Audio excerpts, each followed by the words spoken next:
This was the entrance exam for the world's most elite academy. To pass it, the professor teleports all the students into another world, where they have to fight monsters and each other to earn as many points as possible. Among all the students, one boy clearly stands out, Leo. He's so overwhelmingly powerful that one of the academy's top talents, a girl, decides she has to eliminate him before he can take first place. But her plan fails miserably. Leo humiliates her with ease and proves to everyone who the real number one is. Now the question is, why is this boy so different from everyone else? The answer is simple. He's not an ordinary student. He's a legendary hero from 5,000 years ago. Around 5,000 years ago, humanity was brought to its knees by an existence known as Erebos, the genesis of evil. To wipe out this darkness, for great heroes united. In the final battle, all of them died, and in the end, only one man remained, Kyle, the last hero of the human side. Thanks to his companion's sacrifices, Kyle defeated the incarnation of evil and saved humanity. But that story is 5,000 years old. In the present era, history tells a completely different version. Kyle's name has been completely erased. Everyone is taught that Erebos was defeated by licensed sacrifice. Until now, no one has questioned this story. The real twist comes when the reborn Kyle hears the tale of Erebos' defeat in this era and realizes that his name is nowhere to be found. Watching his identity fade away, Kyle enrolls in Lumina Academy, the same hero academy where the hero records are kept, so he can reclaim his place in the world. Many years have passed since Kyle's reincarnation, and now the scene is set at the Royal School of Dawn. Inside the classroom, the teacher is explaining the current era, known as the Age of Heroes. It's been 5,000 years since the hero records appeared, and the lower world has completely changed during this time. This year, the Lumina entrance examination is being hosted by the Royal School of Dawn. The teacher is extremely excited and firmly believes that future heroes are hidden among these students. But a student sitting in the last row looks completely uninterested and is enjoying his sleep. This student is Leo. The teacher gets irritated by his attitude and assumes that if he's not paying attention, then he must already know everything. The teacher challenges him and asks which ritual was used to become a hero 5,000 years ago. Leo stands up and replies in a completely casual tone. If someone becomes famous enough, people naturally start worshipping them. Leo's full name is Leo Plav, age 15, from the prestigious house of Plav. The teacher is clearly disappointed by this half-hearted answer and asks the class if anyone else wants to give a more detailed response. At that moment, a bright student raises his hand. He explains that in ancient times, there was no direct way to gain recognition from the gods. Holy rituals were performed to select heroes, and among them, the ritual of blood was the most famous. The teacher is extremely impressed by this answer and decides that this student, Galavan of House Trim Kingdom, will become the greatest magical genius of his generation. As for Leo, all of this feels like the same old nonsense to him. Meeting gods was never a big deal for him. It was just a part of life. After all, the gods had granted the lower world a miracle in memory of the heroes who fought Erebos, the hero record. Yet Leo can't understand why he alone was erased from history. No one is willing to acknowledge his contribution, and that thought is slowly eating him up from the inside. A little later, students gather near the windows, desperate to catch a glimpse of the Ziringer clan. Walking at the front of the group, passing through the corridor, is a woman. Her name is Celia Ziringer. The moment her name is mentioned, everyone's curiosity and excitement reach their peak. Suddenly, an announcement echoes through the halls. All students are called to the auditorium for a mandatory assembly. The reason is obvious. The Ziringer clan is visiting the school. As they leave the classroom, Galavan calls out to Leo and asks if he's going to try to catch the Ziringer's attention. Leo doesn't even stop. He just shrugs his shoulders. He has zero interest in this spectacle. He just wants to go home. Leo's indifference only irritates Galavan even more. He can't believe someone could so casually let go of such an opportunity. Trying to act cool, Galavan says he's not particularly interested in the Ziringers either, but then quickly adds that he will definitely go see Celia. After all, she's his rival. It's obvious this is just for show. In reality, he's incredibly excited about gaining recognition from the Ziringer clan. Completely unaffected by all this, Leo walks away as if none of it matters to him at all. Later, Leo is seen at the dojo. His body is exhausted. After swinging the practice stick countless times, his breathing has grown heavy. Finally, he picks up his sword and starts heading out. But the moment he steps outside the door, a woman lunges at him with full force, like a runaway train. Leo is startled, but he blocks the attack just in time with his blade. The clash between them makes it clear that this isn't their first encounter. There's a past between them, and clashes like this are nothing new for them, which makes things like this pretty normal for him. Smiling, the woman says that after so long, she finally got a chance to spar. Then she announces that this match will be Leo's final test before going to Lumina Academy. At that moment, it's revealed that this formidable woman is none other than Leo's mother. The very next second, she lunges at him again. Their swords collide. Sparks fly. Leo is barely able to keep up with her speed. Casually, his mother remarks that she hasn't even used a fraction of her full strength yet. Blow after blow, each strike grows more intense than the last. But slowly, Leo starts gaining control. His swordsmanship and his strength begin to show. Finally, Leo turns the tables. Relying purely on his sheer skill, he forces his mother to retreat. The woman surrenders and stares at him in disbelief. Her voice softens as she asks, "Leo, why are you so determined to go to Lumina Academy?" Before moving the story forward, a bit of context about the academy is necessary. Lumina Academy, the Human Hero Academy, is one of the 4 great institutions where the hero record is kept. Different races have their own academies, but Leo is completely certain that only Lumina Academy holds clues connected to his past life as a hero. That's why, no matter what, he wants to enroll there. For him, it's not just an academy, it's the path to reclaiming his lost identity. Leo's mother tells him that members of the Ziringer clan are currently in Dawn and will be staying at the Plav Mansion. She doesn't particularly like this idea, but she wants to speak with Jais Ziringer, the vice-patriarch of the Ziringer clan. She believes that if Jais teaches Leo the Ziringer aura technique, then Leo will definitely be selected for Lumina Academy next year. But she doesn't know that Leo has absolutely no intention of waiting until next year. A little later, the scene shifts to the Plav Mansion. Celia Ziringer steps down from her carriage and looks around. She wonders why her uncle chose to stay in a place like this instead of a hotel. After all, she is Celia Ziringer, the 15-year-old sword princess and the pride of the Ziringer clan. Her entire focus is on the Lumina entrance exam, and she doubts what a small family like Plav could possibly teach her. Just then, her uncle's voice calls out. It's Jais Ziringer, the vice-patriarch of the Ziringer clan. In a teasing tone, he asks if she isn't even a little curious about meeting Leo, the boy who openly said he had no interest in the Ziringer clan. Calmly, Celia replies that if Leo can't even use aura yet, she doesn't find him particularly impressive. But Jais thinks differently. A faint smile appears on his face, as if he sees something in Leo that others can't. As soon as they enter the mansion, Jais steps forward and formally greets the head of the Plav household. He speaks respectfully with Patriarch Dade Plav and his wife, Raina Plav. The hosts return the courtesy and warmly welcome the Ziringers. After that, Jais introduces Celia to Rhea and Dade. Celia immediately responds with proper etiquette and thanks them for allowing her to stay in their home. Rhea observes Celia closely for a moment.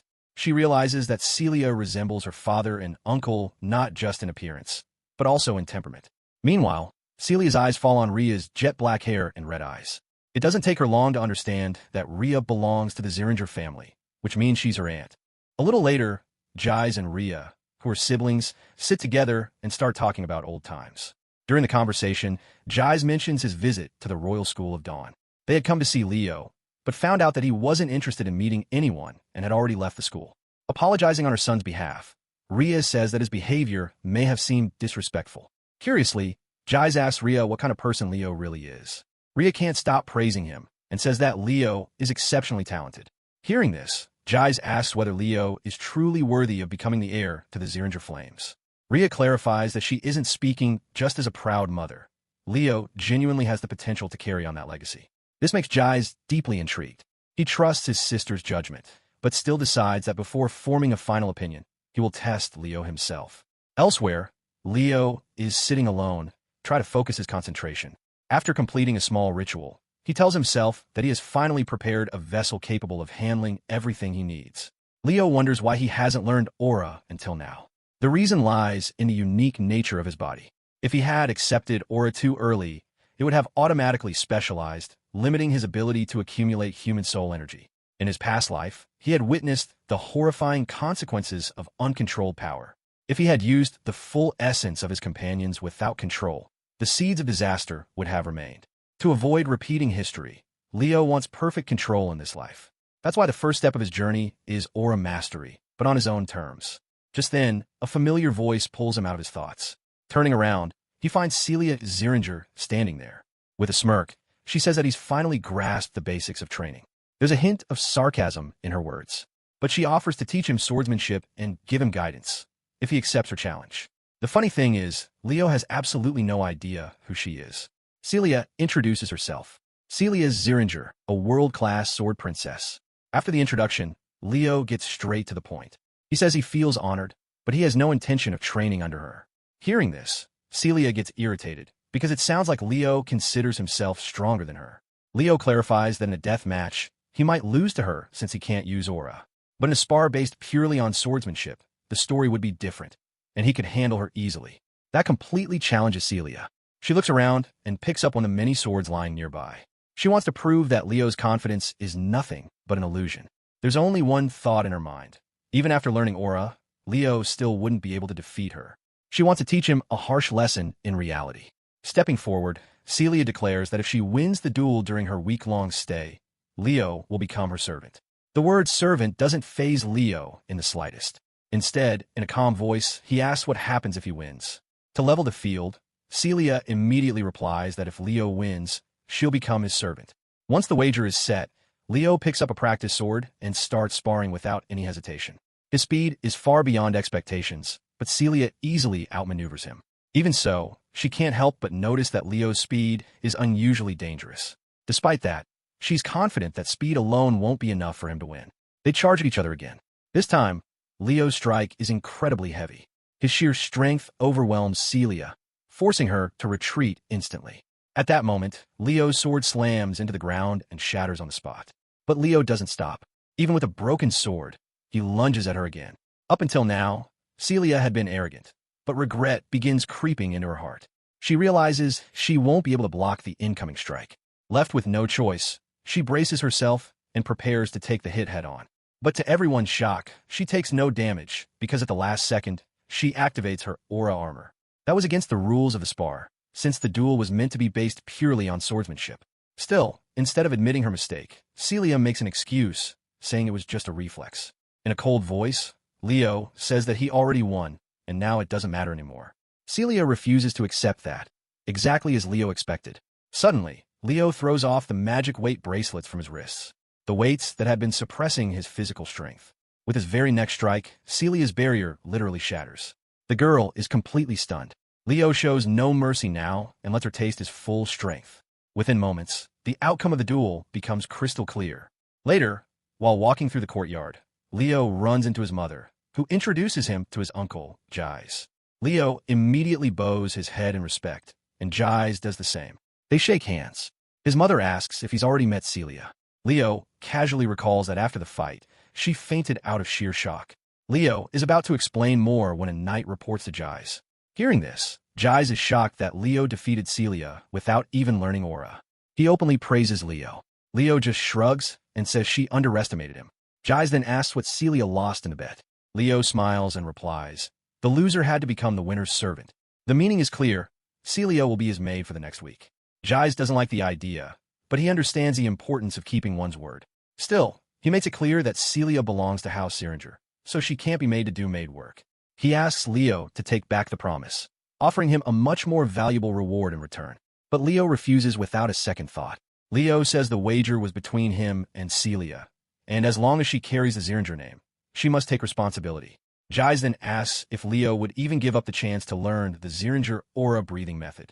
Leo replies sharply that a technique offered to save a niece from humiliation isn't worth learning. Hearing this, Jais' tone turns stern. But Leo isn't intimidated at all. He says Jais is technically right. Suddenly, his uncle's mood softens, and calmly he asks whether Leo doesn't think his behavior is impudent and impolite. Leo clarifies that he had no intention of insulting the Syringers.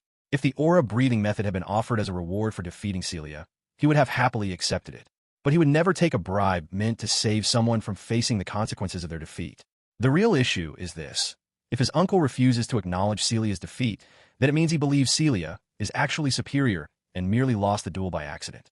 But Leo makes it clear that even if Celia had fought him with complete seriousness, he still would have won.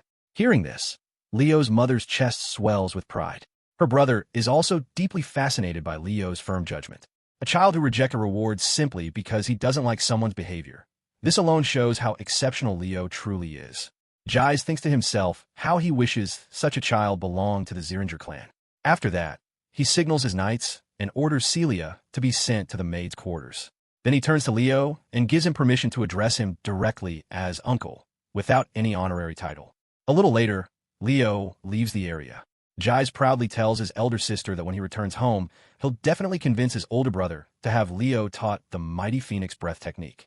The scene shifts to Leo's room. The first thing we see is Celia's completely embarrassed face. She's almost losing her mind from shame and introduces herself as Celia the maid, who will be taking care of Leo for the next week. Leo feels a strange sense of joy in this. Who would have thought that her fancy style would look this good, even in simple maid clothes? She honestly looks stunning. Celia gets annoyed by his compliments. After all, she knows how beautiful she is. Leo apologizes and says he didn't mean to offend her. He explains that he once had a friend who praised beauty a little too much, and maybe that habit rubbed off on him. He recalls how that friend used to say that eternal beauty is unmatched, and if peace ever returned to the world, he would spend his life spreading beauty everywhere. That friend was the dwarven master, Divino. Suddenly, Celia's eyes fall on the book Leo is reading. Curious, she asks about it. Leo tells her that he read this book a lot during his childhood, The Great Hero of the Beginning. Celia remembers reading it when she was 5 years old. Seeing that Leo likes this book, she pulls another one from the shelf and says there are many books about Kyle. Leo replies that many great achievements in history can't be credited to a single hero. Often, the feats attributed to one hero are actually the collective efforts of many heroes. Through his words, he's hinting that Kyle's achievements were also taken and credited to others. But Celia completely rejects that idea and says that Kyle was probably a scammer who wanted to take credit for other people's achievements. At least, that's what most people believe, and she's one of them too. Hearing this doesn't sit well with Leo at all.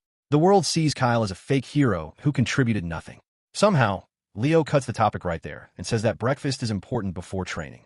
Celia immediately switches into maid mode and politely asks if she can train alongside her young master.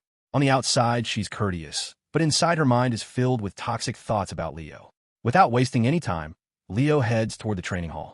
A while later, Celia is seen kneeling on the ground, breathing heavily and completely worn out. After the first round, Leo gives her feedback. He explains that when her stamina reaches its limit during a fight, her reaction speed drops, gaps appear between her movements, and that's exactly what's happening right now. Because of that, she ends up leaving herself open. Celia starts wondering if exhausting the body to this extent is really the right way to train. Leo gives a positive answer. According to him, youngsters these days have simply grown too weak. Compared to the past, aura techniques have become far more advanced, and maybe that's why people have stopped giving proper importance to physical training. Aura enhances the body's strength, and if the body is trained, the aura grows stronger along with it. Celia refuses to be labeled as weak under any circumstances. Clenching her teeth, she gathers her resolve and stands up for another round. Before attacking, she warns Leo to stop underestimating her. But her reckless charge backfires. With a single swing, Leo sends her flying and she crashes to the ground. After suffering repeated humiliating defeats, Celia becomes completely frustrated. That's when Leo offers her a bracelet. Without thinking, Celia reaches out her hand. Little does she know that the bracelet is infused with weight magic, so heavy that the moment she puts it on, her body staggers. At the same instant, a dangerous smile appears on Leo's face. He makes it clear that from now on, she'll be training while wearing that bracelet. The next day, Jais is also watching him train. Seeing Celia's condition, he understands that this experience is necessary for her. Before going to Lumina, her pride needs to be broken at least once. Jais then calls Leo over and gives him some good news. He's planning to talk to the Patriarch and get permission for Leo to inherit the Phoenix Breath. The moment Leo hears the name Phoenix Breath, he's stunned. He remembers that this is the Ziringer family's original aura technique, one that only those recognized by the family are allowed to learn. Celia speaks up too, saying that her father won't allow it so easily. But Jais has already thought this through. He lays down a condition in front of Leo. If Leo passes the Lumina entrance examination, he'll be taught the Phoenix Breath. Celia absolutely hates this idea. In her eyes, Leo is just a brat who can't even use aura, and the Lumina entrance exam involves real fights. It could even be fatal for him. Leo casually says that he doesn't have real combat experience, though we know that's only true if we don't count his past life. Jais waits for Leo's response. Without hesitation, Leo agrees, with the only condition being that his parents have no objections. A week passes, and finally the day of the Lumina entrance examination arrives. Celia Ziringer's presence at the exam grounds draws everyone's attention. People are stunned just seeing her. Lightly teasing Leo, Celia asks if he's nervous. It seems that after spending so much time as a maid, she's gotten stuck in a role, because she's still calling Leo master. Just then, Galavan's voice is heard. He's come to see Celia, but is shocked to find her with Leo. Galavan throws shade at Leo, assuming he doesn't even belong here since he can't use aura. At the same time, he tries to politely greet Celia. But both of them completely ignore him, as if he doesn't exist at all.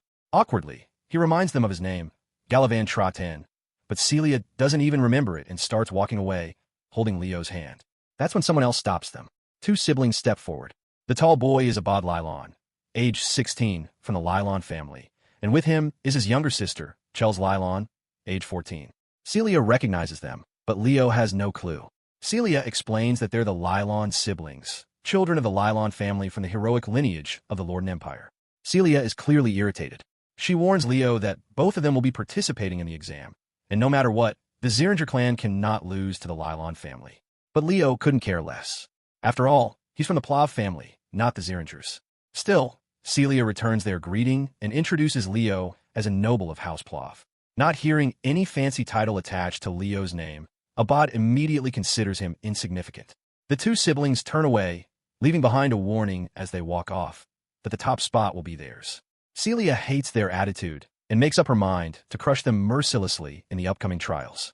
Annoyed, Celia tells Leo that Eli Zarin is recorded in the hero record, one of the heroes of the current era. Leo carefully observes the professor and notices an intense, concentrated mana in his left eye. The professor begins explaining the exam format. The exam has two main parts, one-on-one combat and monster subjugation. Normally, students complete them one by one, but Eli calls that inefficient. He burns the paper he's holding and pulls out a thick ancient book. As he opens it, the first chapter appears, Prologue, The Wild Forest.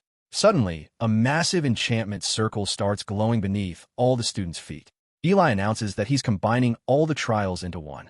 In reality, the hero record isn't just history. It can manifest a hero's world, containing the experiences of past heroes. Through this world, anyone can inherit a hero's power. All the students are transported into the hero world, the Wild Forest.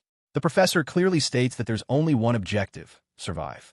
Form teams or eliminate each other. Anything is allowed. If you want to quit, break your orb and return.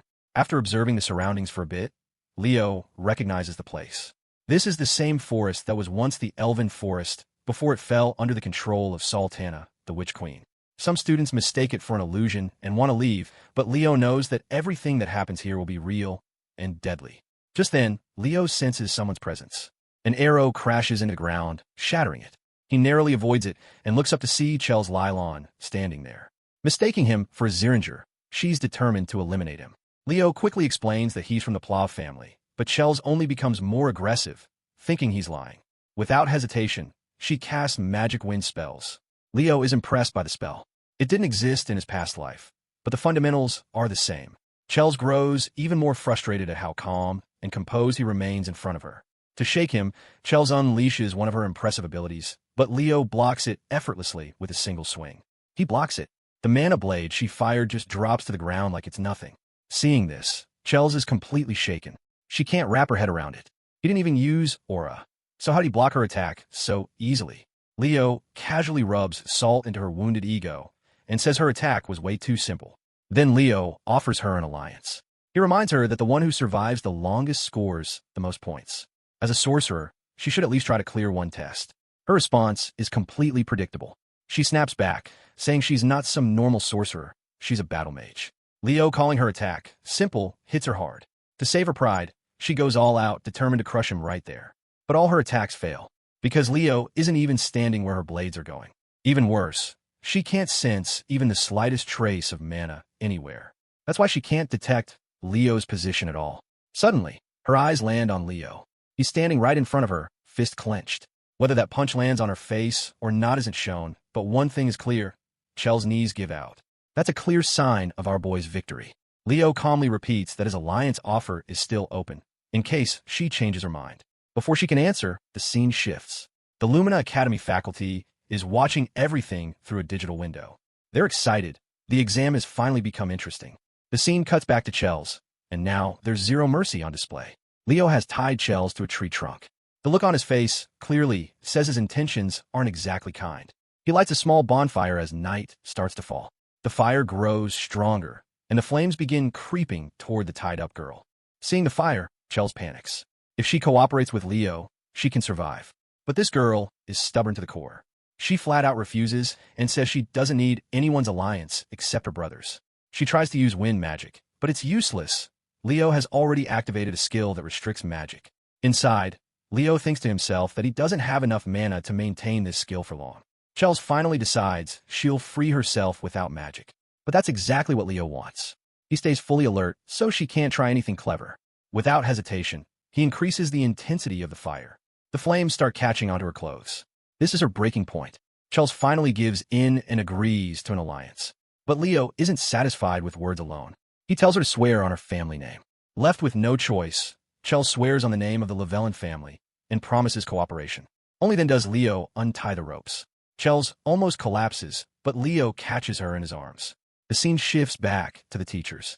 Ollie's Aaron is closely observing the students. So far, none of them meet his standards. In his view, students fighting each other is foolish. The only ones showing real strength are Celia Jerringer and Abad Leland, who are working together. That gives him some satisfaction. Then his gaze falls on Leo and Chels. This case is complicated. Ollie's eyes linger, especially on Leo. The fire stunt with Chels was immature, but forcing Chels Llewellyn to cooperate earns him a passing grade, at least in Ollie's eyes. Ollie believes Leo doesn't have the power or grace of Celia or Abad, but that's where he's completely wrong. After all, Leo defeated Celia without breaking a sweat. Regardless, Ollie now considers him the dark horse of this competition. Cutting through a few monsters, Leo and Chels move forward. Even Chels starts feeling that forming an alliance with Leo wasn't such a bad decision. She asks him what kind of aura he's using, because she can't detect any mana at all. Leo casually drops a bomb. He says he doesn't know how to use aura at all. Chels is completely shocked. As they talk, a monster hidden behind the bushes watches them. Chels notices immediately and attacks it. The attack is way too powerful for such a weak monster. Leo agrees. She really does have impressive strength. She's just using it the wrong way. Suddenly, Leo senses something strange and tells Chels to stop. Something is off about the sand. He kneels down to inspect it. The ground is dry, and there are rotten corpses scattered around. Suddenly, an explosion goes off. Leo instantly grabs Chels and jumps away. The ones who set the trap appear. It's Gulvin and his group. Gulvin has an old grudge against Leo, so he's the target. Gulvin orders one of his men to charge. The poor guy rushes in without thinking, and Leo shatters his jaw with a single punch. Leo stands there, overflowing with killing intent, and tells Chels to just cover his back. Chels is stunned. This is the second time he's saved her. She quickly gets up and takes position behind him. Meanwhile, Gulvin runs away to save his own life, abandoning his companions. There's only one thought in his mind: find a partner fast. By sheer luck, Celia spots him from a distance. Instead of chasing him, she moves in the direction he ran from. When everyone reaches that place, the scene is shocking. Monster corpses and student bodies are scattered everywhere. Chels is relieved to see her brother. Celia throws a sarcastic comment at Leo, asking what he's doing with Chels. Leo proudly says that forming the alliance was his decision. Celia can't believe it. To her, it's easier to believe she saw a cockroach doing backflips than to believe Leo convinced a stubborn girl like Chels. Leo just gives a wicked grin and says he convinced her. That grin even makes Celia uneasy. She starts wondering what he actually did. Leo then starts helping up the students he knocked down earlier. Abad asks why he's helping enemies. Leo makes it clear there's no need to fight each other. It's better to face this world's challenges together. When the others look confused, Leo points toward the corpses nearby. One student says the bodies have been completely drained of moisture. Leo adds that that's not the only strange thing. The monsters are gone too, as if they're afraid of some high-tier monster. Abad understands immediately. Hero Ali's first feat was also defeating a high-tier monster. Suddenly, a massive roar echoes through the forest. The air fills with tension. The monster has finally decided to reveal itself. Meanwhile, in another part of the forest, Gulvin is wandering alone. Holding a torch, he's terrified. Despite how bad things are, his weak mind is focused not on survival, but on revenge against Leo. Then he notices a corpse near his feet. The next moment, something moves behind the curtain of darkness, and he stumbles and falls. What he sees is a joint monster, a gigantic spider, and it's hungry. There's no doubt now. Gulvin's death is certain. The scene shifts to Professor Albie and Lumina Academy. A shocking fact is revealed. 5 students have already failed the exam. The problem is that at least 100 students are needed for the selection process. But only 50 remain in the test now. Even so, Ollie Zarin doesn't want to force a selection. The headmaster chose him for this reason, to select only the absolute best. Ollie believes true heroes reveal themselves in hard times. That's why his eyes are fixed on Leo Plow, a dark horse hiding unexpected talent. The question is, can this dark horse survive such a brutal exam? Back at the exam ground, the atmosphere is extremely dark. The students are struggling just to move. Then Celia illuminates her sword and says she sees something ahead. In the red glow of her blade, a horrifying sight appears. A massive spider chewing on its prey. Fear spreads instantly.